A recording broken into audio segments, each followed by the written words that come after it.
जी students, कैसे हैं आप लोग? खैरियत से हैं? आज का हमारा टॉपिक है valence bond theory. Valence bond theory के मुताबिक इलेक्ट्रॉन जब इलेक्ट्रॉनिक क्लाउड में रिजाइड कर रहे होते हैं, रह रहे होते हैं या ऑर्बिट के अंदर, ये उस वक्त वेव लाइक कैरेक्टरिस्टिक्स शो करते हैं, ये पार्टिकल लाइक कैरेक्टरिस्टिक्स शो नहीं करते।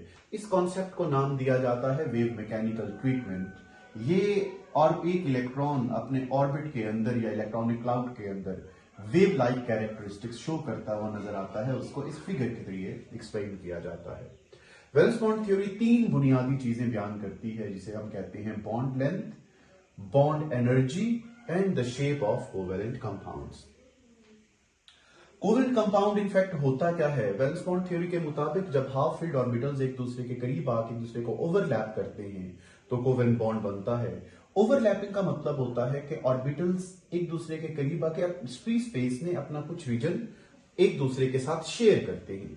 Shared part is called overlap part. और ओवरलैपिंग के दरमियान या ओवरलैपिंग के दौरान ऑर्बिटल्स अपनी आइडेंटिटी मेंटेन रखते हैं। याद रखिएगा कि एटॉमिक ऑर्बिटल की ही शक्ल में रहेगा, वो किसी और शक्ल में तब्दील नहीं होगा। इसे कहते हैं ऑर्बिटल्स रिटेन देयर आइडेंटिटी।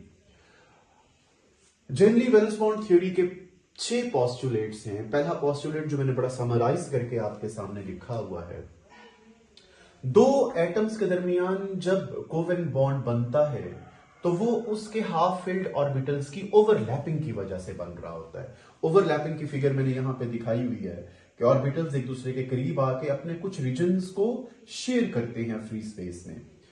जब ओवरलैपिंग हो जाती है ऑर्बिटल्स की, तो दो ऑर्बिटल हैं, उनमें से एक इलेक्ट्रॉन एक ऑर्बिटल प्रोवाइड करेगा, जबकि दूसरा इलेक्ट्रॉन दूसरा ऑर्बिटल प्रोवाइड करेगा। ये जो इलेक्ट्रॉन पेयर है, इनमें से एक क्लॉकवाइज मूवमेंट शो करेगा, दूसरा एंटाई क्लॉकवाइज मूवमेंट शो करेगा। लिखा हुआ ये होगा आपके उस पोस्टुलेट के अंदर कि electron pair opposite spin show करता है। तीसरा पोस्टुलेट ये कहता है कि जो नंबर ऑफ कोवेलेंट बॉन्ड बनेंगे किसी भी कंपाउंड में, वो उसके हाफ फील्ड ऑर्बिटल्स के बराबर होंगे।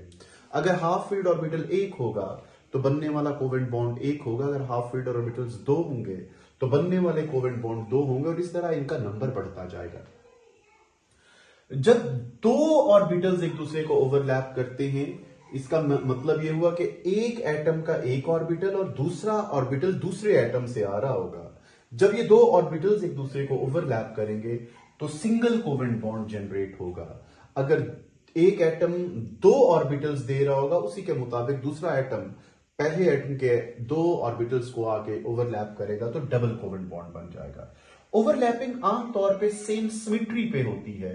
वो सिमेट्री क्या कहलाती है? Bond axis. In fact bond axis का कॉन्सेप्ट क्या है बच्चों?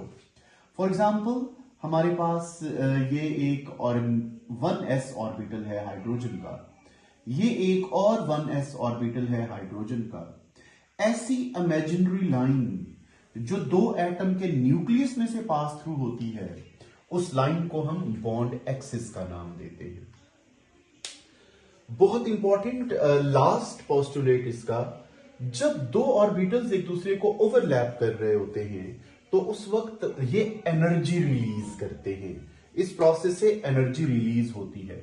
अपने जहन में रखिएगा, मैं दो छोटी सी फिगर्स यहां पे ड्रॉ कर देता हूं।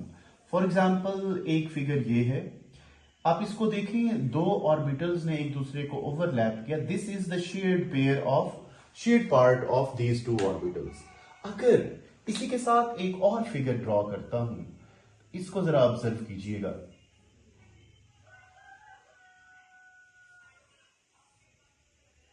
ये देखिए, इसके अंदर ये दो ऑर्बिटल एक दूसरे को ओवरलैप कर रहे हैं। यहां पे रीजन क्या है? ओवरलैपिंग का ज्यादा है। अगर ओवरलैपिंग का रीजन कम होगा तो रिलीज होने वाली एनर्जी का अमाउंट कम होगा।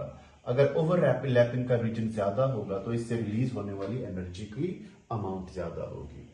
ये बच्चों पोस्टुलेट तक ये टॉपिक आपका एंड होता है।